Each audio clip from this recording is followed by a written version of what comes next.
Listen, right now, there is a door inside you that has never been locked, only forgotten. A door that opens to a life you don't have to chase because it's been waiting for your agreement. Tonight, I'm not offering you another try harder speech. I'm offering you a hidden law, quiet as breath, sharp as lightning, that turns the world when you turn within. Stay with me because the promise I'm about to unveil doesn't arrive in the middle. It arrives at the end, like sunrise you didn't even know you were walking toward. You've lived long enough to know that wanting isn't the same as receiving. You've wanted love, and that's silence. Wanted peace, and met the spinning mind. Wanted abundance, and met the same old numbers stacking up like bricks. And a part of you, the honest part, wonders if life is a rigged game. Some people born under a lucky star, others born to grind, to sweat, to settle. But Florence Scovel Shinn would lean close to you and say, life is not a gamble, it is a mirror. Not a mirror of your effort, not a mirror of your resume, not a mirror of your past. A mirror of your word, your inner word, your spoken word, the silent sentence you repeat when no one is listening. The world you call reality is the echo of the command you kept giving in secret. Now let's make this plain enough to touch. Imagine your life as a vast garden. The soil is your subconscious. The seeds are your words. Every phrase you habitually drop into that soil is a seed with instructions, not a wish, an instruction. When you say, I always get the short end, that seed doesn't argue, it grows. When you say, nothing works out for me, the soil doesn't debate, it delivers. If you've been harvesting weeds, it doesn't mean you're cursed. It means you've been planting without realizing you were planting. And I know why this sounds almost too simple, because your life has been complicated. Your typing fingers have shaken over bills. Your shoulders have carried other people's expectations. Your heart has reheated old pain in the microwave of memory until it felt like truth. And we were taught that truth is what happens outside of us. But the older wisdom says something colder and freer. Truth is what you accept inside. Here is the modern translation of a timeless law. What you consent to internally becomes your appointment externally. Your attention is a signature. Your repetition is a contract. Your word is the pen. So if you're ready to stop signing contracts with fear, we begin tonight. Not with a mountain retreat, not with a new personality, not with perfect confidence. We begin with a practice so small it can fit into your busiest day like a candle in a pocket. A practice that sounds gentle but moves like a river under the surface of everything. Pick one sentence, one living sentence, and make it your new agreement with life. Florence called this a spoken word treatment. Today, we'd call it a reality reset. Either way, the principle is the same. A word spoken with feeling becomes law in your experience. Here is an example, and you can keep it if it fits your soul. I am under grace and not under pressure. Everything that belongs to me comes to me in perfect timing. Say it in the morning before you touch your phone. Say it when the coffee drips. Say it when you're walking to work. Not as a desperate chant, as a calm decree. You are not begging life to change. You are announcing what reality is now required to reorganize around. Now, this is where most people slip. They think the sentence works only when they feel it. They wait to believe before they speak. But belief is not the prerequisite. Repetition is. The subconscious is not persuaded by your logic. It is shaped by your consistency. You don't wait to feel confident to practice a skill. You practice until confidence becomes your reflex. You don't wait to feel worthy to breathe. You breathe because life is already in you. So speak because creation is already listening. And if you want to go deeper, here's the secret of secrets. Your word is not only heard by life, it is heard by you. Every time you say something new, you introduce yourself to a new identity. You are literally rewiring the inner narrator who has been speaking on autopilot for years. Your future doesn't come from your willpower. It comes from your inner narrator changing scripts. So right here, within these first minutes, I'm inviting you into something practical and powerful. the 21-day challenge in the description or pinned comment. It's a simple daily practice to train your word, your focus, and your feeling until they align like a compass snapping true north. If you're tired of trying to do it alone in your head, take that challenge with us. You don't need to be perfect for 21 days. You just need to be present. Let those days become a doorway. Now breathe with me a moment. Feel the way the body relents when it's not bracing for the next blow. Feel how the mind quiets when it hears authority instead of anxiety. Because there's a difference between hope and knowing. Hope says, maybe it will happen. Knowing says, it is happening because I have named it. And naming is not pretend. Naming is not denial. Naming is the same mystical act that built civilizations. A name is an order. A word is a blueprint. When you say, I am guided, your life begins to unfold with guidance. When you say, I am forgotten, the world behaves forgetfully toward you. Not because the universe is cruel, but because the universe is accurate. It echoes what you declare you are. Now here is a moment I want you to make real. You don't need to write an essay. You don't need to explain your story. Just drop a short declaration in the comments that matches this exact turning point. Something you can type in one breath. For example, right now, at this moment in your journey, comment a short line like, I choose a new story. Make it your public signature to your inner shift. Let it be small and clean and yours. One sentence that says, I'm not wandering anymore. Good. Now keep walking with me. If you've been wondering why life feels like pushing a boulder uphill only to watch it roll back down, it's because you've been trying to move matter with muscles instead of moving matter with mind. You've been wrestling shadows while forgetting where the light switch is. Florence taught that the outer world is the moving picture of your inner word. So when you keep repeating old words, I can't, it's too late, people always leave, money is hard, you film the same movie again. New actors, same plot. Different year, same ending. But tonight we are not here to hate the old movie. We're here to stop replaying it. Which means you will need courage, not the loud kind, the tender kind. The kind that dares to speak a new truth before it looks true. The kind that says, I am prospered, while the bank account still looks tired. The kind that says, I am loved, while the room is still quiet. The kind that says, I am free, while the chains are still falling. Because that's how chains fall, not from struggle, but from new agreement. And you might ask, but what about my past? What about what happened to me? The past is real, yes, but its power is not. The past is a set of scenes. The power is the meaning you keep assigning to those scenes. Change the meaning, and the scene becomes a lesson instead of a life sentence. So take one old scene, just one, the heartbreak, the rejection, the loss, the moment you felt small, and say quietly, that was then. I am a new creation now. Not because it makes the past vanish, but because it makes the past finished. Here's the way this law works in modern life. You don't manifest what you want. You manifest what you are willing to claim as already arranged.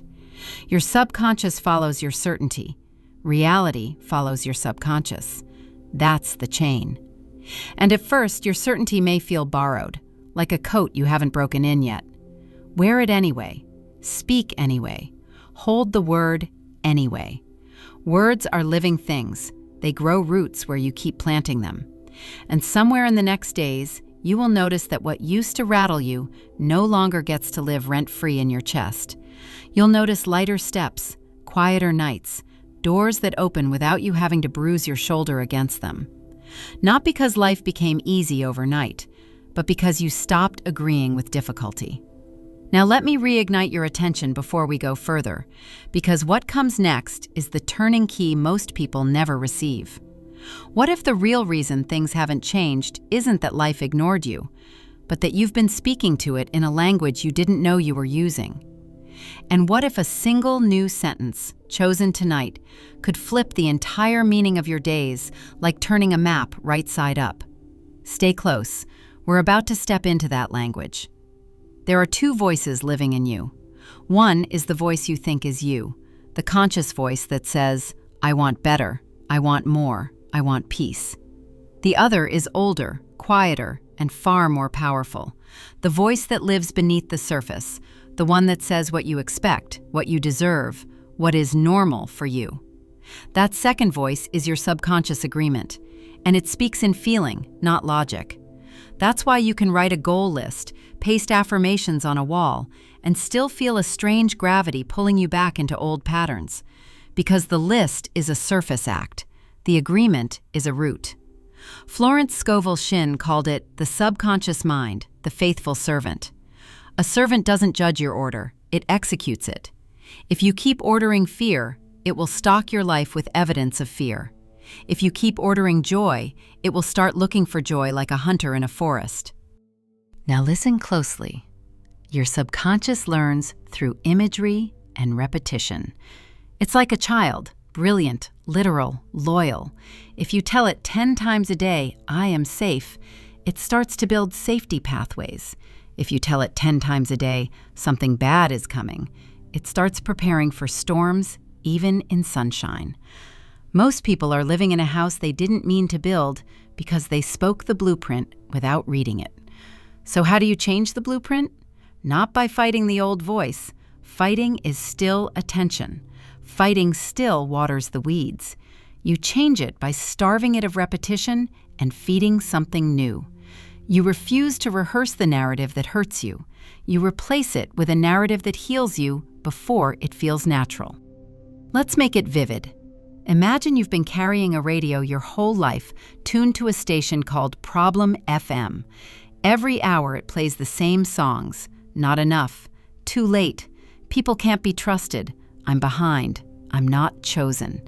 You didn't pick the station. It was handed to you by family patterns, culture, past pain. But you've kept it on so long that it feels like the weather, inevitable. Tonight you reach out and you turn the dial. At first there's static. The mind complains, the body tenses. The old voice says, see, this is fake, this won't last. That's just the sound of a new frequency arriving. Static is not failure. Static is recalibration. Keep turning the dial, keep speaking the new word, and slowly the signal comes through. You start hearing a different station, Grace FM. Here the songs are different. All is well. I am guided. I am provided for. My path opens as I walk it. Not in a naive way, in a commanding way. Now the question becomes, what do you do when life tries to drag you back to Problem FM? Because it will. The moment you choose a new word, the old reality tests you like a gatekeeper. A bill appears, a person disappoints you, a plan collapses, and the old voice leaps up like a courtroom lawyer. Exhibit A. This is why your new story is nonsense. But here is where the wise differ from the weary. The wise don't interpret setbacks as signs they're wrong. They interpret them as signs the old story is being evicted. When a snake sheds its skin, it looks like death before it looks like freedom. Your life will do the same when you upgrade your inner word. Things that no longer match your new frequency begin to loosen. Some doors close because they were never yours. Some people fade because they were aligned with your old identity. Some delays happen because timing is rearranging to protect you. So when the old story knocks, when anxiety rises, when the bank account looks loud, when loneliness taps your shoulder, you don't argue, you don't spiral, you speak your decree again. Try this phrase when pressure comes. I do not bow to appearances. I bow to the promise within. That's not denial, that's dominion. And dominion is exactly what Florence meant when she said you are a son or daughter of God. Not a beggar in reality, but an heir to it. Whether you frame that spiritually or psychologically, the principle is the same. You are meant to command your inner climate, not be ruled by outer weather. Now there's a modern trap we need to name. We live in a world of speed. People want manifestations like food delivery. Order at 9:03, arrive at 9:17. But reality is not Amazon Prime. Reality is a garden. Seeds don't shout while they grow. They work in the dark. So if you speak your new word today and don't see the change tomorrow, don't retreat. The absence of evidence is not evidence of absence. It's evidence that roots are forming. You don't dig up a seed every hour to check if it's working. You water it, you trust the process, and you keep walking like someone who knows harvest is law. Let me say it another way. The moment you speak a new word with feeling, the unseen begins rearranging. The moment you keep speaking it, the seen catches up. That is the rhythm. That is the law. And the world will start giving you little winks, small confirmations, a stranger's kindness, an unexpected opening, a chance meeting, a delay that becomes a blessing. The old you would call it coincidence. The new you will recognize it as echo, your word returning home. Now I want to bring you closer, not with theory, but with a scene. Picture yourself in a hallway of doors. Some doors are labeled old life, old self, old fear. You've walked past them so many times your hand knows their handles without your mind deciding. But down the hallway is a door you haven't opened yet. Its label is simple: what I asked for. You might think that door is locked from the outside. You might think you need permission, time, money, luck. But what if the lock is on the inside? What if the key is a phrase you haven't been brave enough to keep saying? So tonight, you practice the phrase as if it's already yours. You practice love as if love is already walking toward you. You practice abundance as if abundance is already moving in your direction. You practice health as if your body is already listening and responding. You are not pretending. You are preparing the doorway. Because the door called "What I Asked For" doesn't open for the desperate. It opens for the aligned. Alignment is not perfection, it's agreement. And agreement is a daily thing, not a one-time thing. You will agree again tomorrow morning. You will agree again at noon. You will agree again when you're tired. You will agree again even when you slip. Because slipping does not cancel the journey. It only proves you're human. If you forget your word for a few hours, don't punish yourself. Punishment is old frequency. Just return. Say, "I'm back," and speak again. The universe isn't timing you with a stopwatch. It's responding to the overall direction of your inner compass. Now, lean in, because I'm about to light another torch in this hallway. If your life has felt like it keeps circling the same mountain, what if the mountain isn't outside you at all? What if it's a single sentence you've been repeating so long you stopped hearing it, and the instant you replace it, the path finally changes? In the next stretch, we'll expose that hidden sentence and dissolve it. Let's expose the hidden sentence, because every life has one. A private motto, a quiet verdict. Not something you wrote on a vision board, but something you mutter with your nervous system. The line you default to when things go wrong. Some people's hidden sentence is, "I have to do everything alone." Others, "I always mess it up." Others, "Nothing lasts." Others, "I'm too much," or "not enough." Others, "I'll be happy when," and then the when keeps moving like a mirage. That sentence is not truth, it's training, and training can be rewired. So here's a gentle experiment to do right now in your mind as you listen. Finish this phrase quickly, without thinking too hard. For me, life is usually, whatever you finished with, hard, unfair, exhausting, disappointing, lonely, a struggle. There's your hidden sentence. There's the seed you've been watering. There's the map you've been following. Now don't shame it. You learned it honestly. You learned it through experience. But experience is not destiny. Experience is just what happens when a belief meets time. So now you get to choose a new hidden sentence. One that doesn't ignore your pain, but transcends it. One that doesn't require you to fake happiness, but invites you into authority. Try on something like, "For me, life is becoming kinder every day." Or, "For me, things turn in my favor." Or, For me, the right doors open at the right time. Why these? Because they don't demand you leap into a fantasy. They demand you step into direction. They are bridges, and bridges are how you cross from old to new. Now, Florence is teaching how to razor-sharp edge that people miss.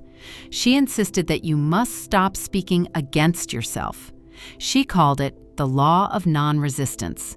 In modern terms, don't energize what you don't want by constantly naming it. Complaining feels like honesty, but spiritually, it's prophecy. Worry feels like preparation, but energetically, it's invitation. Self-criticism feels like humility, but psychologically, it's hypnosis. So the next time you feel the old words climbing your throat, pause. Not to repress, to redirect. If your mind says, "This is going to go badly," you answer, "Only good can come of this." If your mind says, "I'm behind," you answer, "I am on time for my life." If your mind says, "I'll never find love," you answer, "Love moves toward me in expected and unexpected ways." You don't have to scream it. You don't have to convince anyone. This is not performance. This is governance. The inner world is a nation, and you are its ruler. A ruler doesn't let random strangers write laws and then complain about the country. A ruler chooses the law. Now we need to talk about desire, because some of you learned to distrust your desires. You were told they were selfish, unrealistic, unsafe. But desire is not your enemy. Desire is direction. Desire is life itself tapping your shoulder saying, "There is more for you." Florence said, "The desire is the promise." The modern translation? If you can sincerely want it, it is already meant to exist in your experience. Not always in the form you imagine, but in essence. If you desire peace, peace is meant for you. If you desire abundance, abundance is meant for you. If you desire love, love is meant for you. The problem is not the desire. The problem is the contradictory sentence under it. You want love, but your hidden sentence is, "People leave." You want wealth, but your hidden sentence is, "Money is trouble." You want health, but your hidden sentence is, "My body betrays me." You want purpose, but your hidden sentence is, "I'm not special." So we don't fight your desire, we cleanse the hidden sentence. And you cleanse it by speaking to life in a way that assumes the divine order is already working for you, not against you. You start seeing your path not as random chaos, but as guided choreography, sometimes dramatic, sometimes slow, always intelligent. Here's a daily practice Florence loved, and it fits perfectly in our modern world. Bless what you want to change. Not because it's perfect, but because blessing removes resistance. If you hate your job, you're tied to it. If you bless it, "This job is a bridge to my right place," you loosen the knot. If you fear your bank account, you keep it small. If you bless it, "This money is growing under grace," you give it room to breathe. Blessing is not surrender to suffering. Blessing is the act that says, "I refuse to be at war with my own life." And the moment war ends, movement begins. Now let's address the ache some of you carry. What if I've waited too long? What if my chance passed? Listen to me carefully. Time is not your enemy. Time is your collaborator. The only thing that makes something too late is continuing to speak as if it is. The universe does not consult your age before it delivers your harvest. It consults your agreement. You are not late. You are awakening. And awakening rewrites clocks. I want you to feel that, because it's true, and because it changes how you walk tomorrow. Now, there is a deeper refinement we must add. A word without feeling is a coin with no currency. Florence would say, your word must be backed by conviction. So don't just repeat your new sentence like a parrot. Let it touch emotion.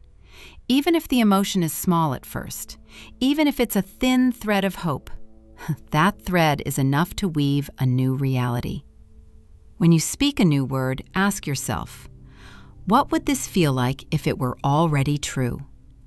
Then let your body taste that feeling for 3 seconds. That's it. 3 seconds of inner tasting is a signal so strong it bends the outer world over time.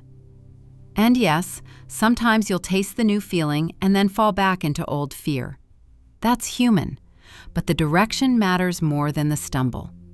Every time you return to your word, you strengthen it like a path in a forest. In the beginning, it's just a trace. Then it becomes a trail. Then it becomes a road. Then you can't even remember the wilderness you used to live in. Now, another torch, another turn. Imagine waking up one morning and realizing the struggle you thought was life was actually just a sentence you'd outgrown, like wearing shoes 2 sizes too small for years. What happens when you finally take them off? We're about to walk into that freedom. Let's walk into that freedom. Freedom doesn't start when the world changes. It starts when you stop waiting for permission to be who you are becoming. The new self is never delivered to a perfect environment. It is delivered to a willing one. So you become willing. Willing to be blessed without apology. Willing to be seen without shrinking. Willing to receive without proving. Willing to rest without guilt. Willing to outgrow the version of you who survived by staying small. Somewhere inside your chest is a person who is not tired, not desperate, not racing. A person who knows the quiet authority of being supported by a universe that does not miss addresses. That person is not a fantasy. That person is your original design. And original design is always recoverable. Your job from this moment forward is not to wrestle every outcome.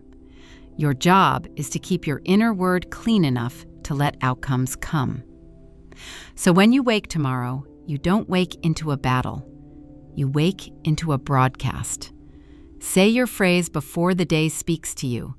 Decide your emotional climate before the news, the inbox, the traffic, the family, the world tries to set it for you. Say, for example, today I move under grace. I am led to the right place with the right people at the right time. Then breathe. Then move. As you go about your day, watch for the moment the old story tries to re-enter. It will arrive as a thought, a memory, a reflex. When it does, don't dramatize it. Don't get into a debate. Just replace the sentence. Quietly, firmly, like turning the wheel back onto the road. Because the new life is not built by one huge declaration. It is built by 1,000 small returns to alignment. Now, let's bring this all the way home. There is a paradox at the heart of these teachings. You receive not by clinging, but by letting go. You manifest not by needing, but by knowing. Need is heavy. It says, I don't have. Knowing is light. It says, it is mine in the unseen, and the seen will catch up. Florence called it the law of faith. Faith is not wishing. Faith is the calm certainty that something is already arranged behind the curtain. And the curtain moves when you stop tugging at it with fear. So if you've been gripping your dreams so hard your knuckles went white, relax your hands. Your dream doesn't need your panic. It needs your alignment. Alignment looks like this. You speak your new word. You feel it for a few seconds. You act like someone who trusts timing. You refuse to rehearse disaster. You bless your present while welcoming your future. You keep returning to your decree, especially when appearance argues. And then life begins to do what it always does when someone stops resisting their good. It flows. Maybe it flows first as clarity, an idea that lands like a bird on your shoulder. Maybe it flows as release, a burden lifting without explanation. Maybe it flows as a door, an email, a phone call, a meeting, a yes. Maybe it flows as a person, a friend, a partner, a mentor, a stranger with the exact word you needed. Maybe it flows as healing, your body responding to kindness and belief. Maybe it flows as peace, the kind that doesn't depend on circumstances. However it comes with a signature. It feels like grace. Not forced, not frantic, right. And you will know it when you feel it, because it will match the word you've been planting. Now, I want to address something tender. Some of you are afraid to hope because hope has hurt before. You hoped and were disappointed. You believed and were betrayed. So you learned to protect yourself by lowering your expectations. But listen, lowering expectations does not prevent pain. It only prevents life. The safer path is not to stop hoping. The safer path is to transform hope into knowing. Knowing is hope with roots. Knowing can't be humiliated by delay. Knowing can't be destroyed by a setback. Knowing is the inner posture that says, even if I don't see it yet, I will not speak against it. So take your desire back from shame. Take your dream back from cynicism. Take your life back from the old sentence. Because life is listening. Every I can't is a request. Every I am unlucky is a blueprint. Every it's too hard is a command. Every I am guided is a command too. Every I am prospered is a command too. Every I am loved is a command too. And the universe, being loyal to law, will say, as you wish. So what do you wish? Consistently, internally, quietly, hourly. You don't have to answer out loud, but answer with your word. If you want a life that feels spacious, speak spaciousness. If you want love that feels safe, speak safety. If you want money that feels clean, speak blessing over money. If you want direction that feels steady, speak guidance. If you want confidence that feels natural, speak worthiness. Speak it until it is no longer something you do. Speak it until it is who you are.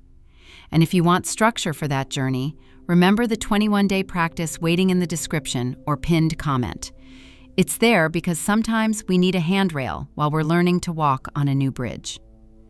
Now, before we finish, I'm going to give you one final image to carry like a lantern. Imagine your future standing on a hill at dusk. You can't see the details yet, but you can see the silhouette. The life is there. The version of you who sleeps peacefully, who laughs freely, who receives without flinching, who loves without fear, who creates without apology. That version is there. And it is calling you, not with pressure, but with recognition. How do you reach it? Not by sprinting in panic, not by proving anything, not by fighting the night. You reach it by walking in agreement with it. Every day you wake and speak your decree, you take one step. Every time you refuse to rehearse the old sentence, you take one step. Every time you bless what's in front of you, you take one step. Every time fear tries to steer you and you return to faith, you take one step. And one day, not because you forced it, but because you became it, you look up and realize you're already on that hill, already breathing that air, already living that silhouette in full color.